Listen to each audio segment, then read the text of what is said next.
Let's go back to Habakkuk. Now look at verse 8. Okay.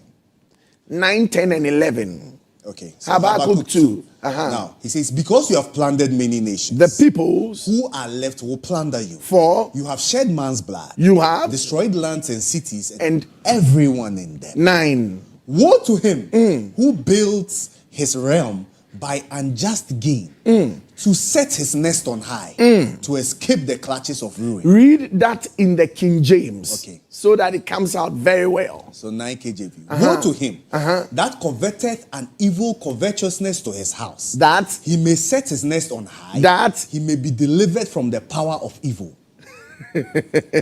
10. Thou hast consulted shame to thy house by cutting off many people, and hast sinned against thy soul. 11. For the stone shall cry out of the wall, and the beam out of the timber shall answer it. Now, look at it positively, look at it negatively. Anything that concerns the masses of people in a spiritual headquarters, the walls speak about it. Whatever action you undertake that will affect a people in terms of your reach. So that's how come I say it can be your wife and your children. If you withhold your wife's monthly stipends, the walls and the timber in your room will begin to cry out. If you also give them their due, the walls and the timber in your room will also cry out. Testifying of whatever you're doing. If you are taking an action that will directly impact your city, there will be a conversation about it. The walls and the timber in your room will speak. If there is anything you are going to speak concerning the nation, the walls and the timber will give the witness to it. So Jesus is being celebrated, and they come saying, let them shut up. Jesus says, if these ones shut up, there is a greater witness. There is a far greater witness. We've had this conversation already. This election that is coming up on the 7th of December, it has already taken place. The conversation about it has been had already. And if it was not held in your room, don't come and prophesy.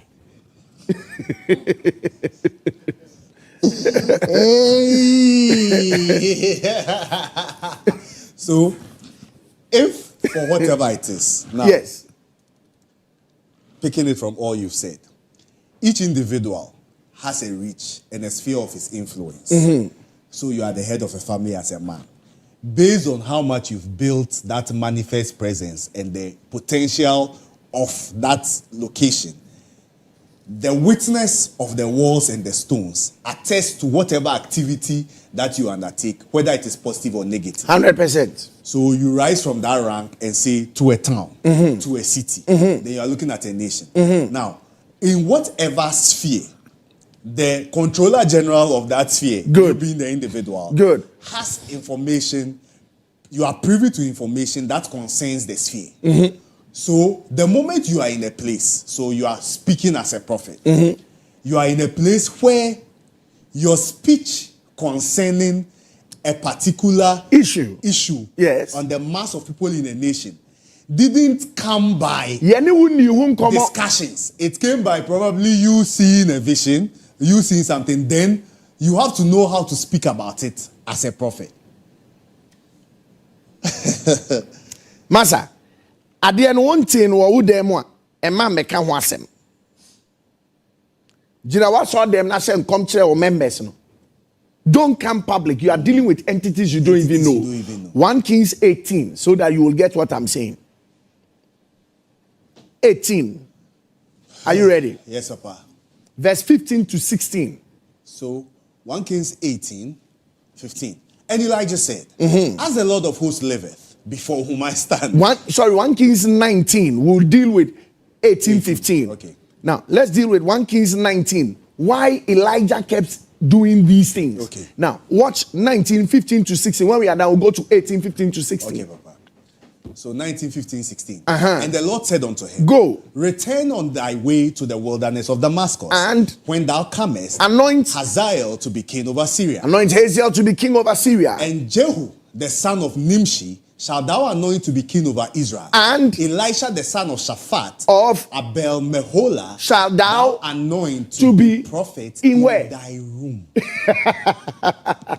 In thy room. Do you know people think that it means in your office? Yes. No. Wow.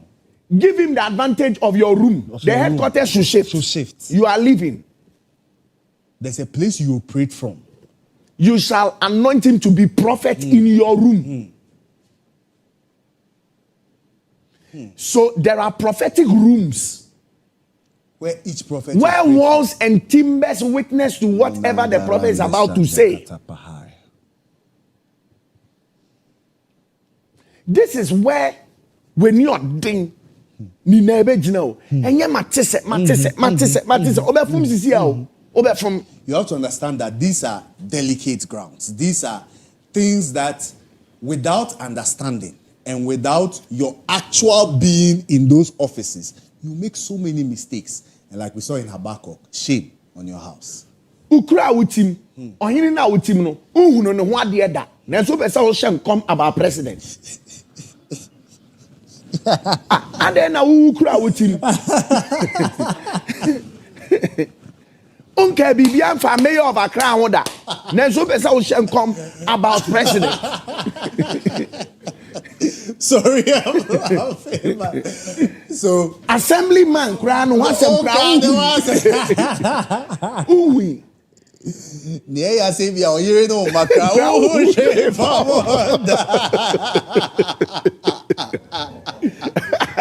Hey. So understand this. If you followed us to this point and you're getting thorough understanding of what the man of God is sharing, you are a prophet. Your jurisdiction, say from your family, wife, children, probably even in your own church. You are in a particular town. You are in a particular city. You've not been able to accurately speak about a happening for the leader of that particular jurisdiction before. Yet, you want to be feared as a prophet of a nation to speak about the president. That is error. Serious error. Because if the stones and the timber in your room have never had conversations with you, please stick to your personal prophecies and go in that line. Go in that line. Bonko Fodina bomb telephone number naka bibin kakra form. So Papa, that one is not about I saw. Oh, 50. Listen, when the Lord shows you a vision, it is not, you have not been brought in the room of a council. So I hear you use those words. I mean, even when you are prophesying, sometimes you speak about a council, sometimes you speak about what you've seen, what you've heard. So there are various distinctions. You speak from a council. You speak by the demand of the holy ones.